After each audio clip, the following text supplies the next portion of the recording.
Republic ദിനം ആഘോഷമാക്കി പ്രവാസ ലോകവും ഭാരതത്തിന്റെ 76ാമത് റിപ്പബ്ലിക് ദിനം യുഎഇയിൽ വിപുലമായ പരിപാടികളോടെ ആഘോഷിച്ചു. ഇന്ത്യൻ എംബസിയുടെയും കോൺസുലേറ്റിന്റെയും ആഭിമുഖ്യത്തിൽ സംഘടിപ്പിച്ച റിപ്പബ്ലിക് ദിനാഘോഷത്തിൽ നൂറുകണക്കിന് പേരാണ് പങ്കെടുത്തത്.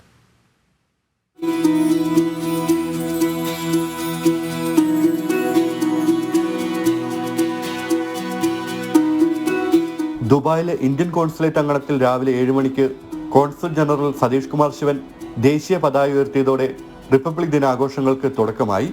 തുടർന്ന് രാഷ്ട്രപതിയുടെ റിപ്പബ്ലിക് ദിന സന്ദേശം കോൺസുൽ ജനറൽ വായിച്ചു.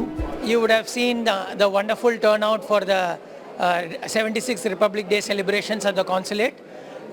This shows the strength of Indian diaspora, particularly in UAE. Their contributions is adding a lot of pride to our country. This year we also had the community's best aspect of community coming out during the amnesty.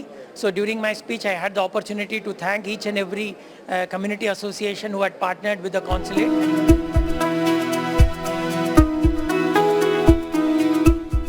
വിവിധ സംഘടനാ പ്രതിനിധികളും സാമൂഹ്യ സാംസ്കാരിക വാണിജ്യ രംഗത്തെ പ്രമുഖരും സാധാരണക്കാരും തൊഴിലാളികളും വിവിധ സ്കൂൾ വിദ്യാർത്ഥികളുമെല്ലാം കോൺസുലേറ്റിൽ നടന്ന ആഘോഷത്തിൽ പങ്കെടുത്തു.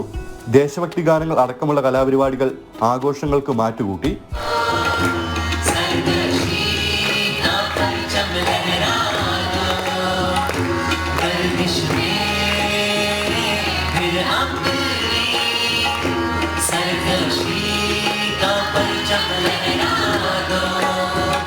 സ്കൂളിൽ പഠിച്ചിരുന്ന കാലത്തെ ഒരു ഓർമ്മ മാത്രമാണ് റിപ്പബ്ലിക് ഡേ. അത് കഴിഞ്ഞിട്ട് പിന്നെ ഇങ്ങോട്ട് വന്നു കഴിഞ്ഞപ്പോഴത്തേനും ഇവിടെ എല്ലാവരുമായിട്ട് ഡിഫറെൻറ്റ് കൾച്ചേഴ്സ്, ഡിഫറെൻറ്റ് ആൾക്കാർ, ഡിഫറെൻറ്റ് സൊസൈറ്റി എല്ലാവരുമായിട്ട് ആഘോഷിക്കാൻ പറ്റിയതിൽ വളരെ സന്തോഷം. ഈ ഒരു വേളയിൽ ലോകമെമ്പാടുമുള്ള എല്ലാ ഇന്ത്യൻ ജനതയ്ക്കും, പ്രത്യേകിച്ച് നേഴ്സിംഗ് സമൂഹത്തിനും എമിറേറ്റ്സ് മലയാളി നേഴ്സസ് ഫാമിലിയുടെ റിപ്പബ്ലിക് ദിന ആശംസകൾ.